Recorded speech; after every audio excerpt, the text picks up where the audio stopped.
അമേരിക്കയിൽ FBI തലവനായി ഭാരതീയ വംശജൻ cash Patel ചുമതലയേറ്റു.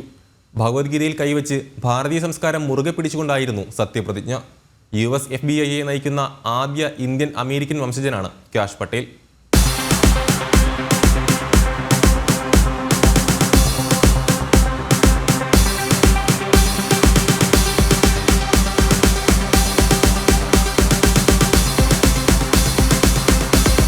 വാഷിംഗ്ടണിലെ വൈറ്റ് ഹൗസിൽ നടന്ന ചടങ്ങിലാണ് ക്യാഷ് പട്ടേൽ ചുമതല ഏറ്റെടുത്തത്.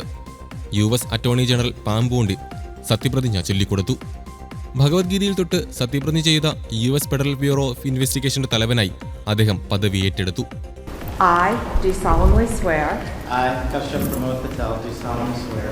that I will support and defend the Constitution of the United States against all enemies, foreign and domestic.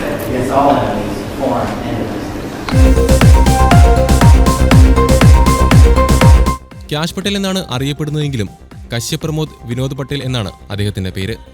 സഹോദരി, ജീവിത പങ്കാളി എന്നിവർക്കൊപ്പമാണ് ക്യാഷ് പട്ടേൽ സ്ഥാനാരോഹണ ചടങ്ങിനെത്തിയത്. ജീവിതത്തിലെ ഏറ്റവും വലിയ സൗഭാഗ്യമാണിതെന്ന് അദ്ദേഹം പ്രതികരിച്ചു.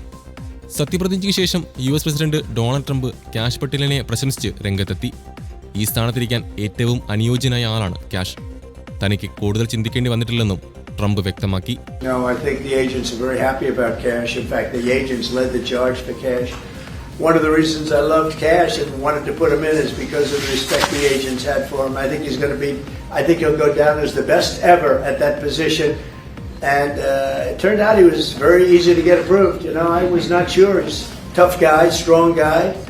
He has his opinions, and I wasn't sure. He turned out to be he went very smoothly. I don't know if he's in the room now. He's going to be in the room very shortly. Where is he? I'm saying one of the reasons that I wanted him is because the agents love this guy and they respect this guy, and this is what they wanted.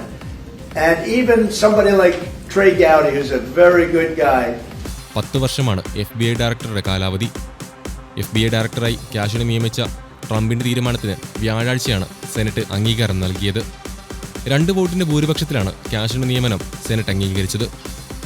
1980 ന്യൂയോർക്കിലാണ് cash Patel ജനിച്ചത്. ഗുജറാത്തിൽ നിന്നും കിഴക്കേ ആഫ്രിക്കയിലേക്കും തുടർന്ന് US-ലേക്കും കുടിയേറിയവരാണ് ക്യാഷിന്റെ മാതാപിതാക്കൾ. Long ഐലൻഡിലെ garden city ഹൈസ്കൂളിലെ പഠനത്തിന് ശേഷം റിച്ച്മണ്ട് സർവകലാശാലയിൽ നിന്നും ക്രിമിനൽ ജസ്റ്റിസ് ആൻഡ് ഹിസ്റ്ററിയിലും UK-യിലെ university college London faculty of ലോസിൽ നിന്നും അന്താരാഷ്ട്ര നിയമത്തിലും ബിരുദമെടുത്തു. ന്യൂയോർക്കിലെ പേസ് യൂണിവേഴ്സിറ്റി സ്കൂൾ ഓഫ് ലോയേഴ്സിൽ നിന്നും ജൂറിസ് ഡോക്ടർ ബിരുദമെടുത്തതോടെ അദ്ദേഹത്തിന് പേരിനൊപ്പം എസ്ക്വയർ ടൈറ്റിൽ ലഭിച്ചു. ഇതിനുശേഷം 8 വർഷം ഫ്ലോറിഡയിൽ പബ്ലിക് ഡിഫൻഡറായി സേവനമനുഷ്ഠിച്ചു. 1-ാം ട്രംപ് ഭരണകൂടത്തിൽ പ്രസിഡന്റിന്റെ ഡെപ്യൂട്ടി അസിസ്റ്റന്റും ദേശീയ സുരക്ഷാ കൗൺസിലിലെ ഭീകരവിരുദ്ധ വിഭാഗത്തിന്റെ സീനിയർ ഡയറക്ടറുമായി പ്രവർത്തിച്ചിട്ടുണ്ട്. ISIS-ന്റെയും അൽഖ്വയ്ദയെയും ഇല്ലാതാക്കുന്നതുൾപ്പെടെയുള്ള ട്രംപിന്റെ ലക്ഷ്യങ്ങൾ നടപ്പാക്കുന്നതിൽ മേൽനോട്ടം വഹിച്ചതും ക്യാഷ് പട്ടേലായിരുന്നു.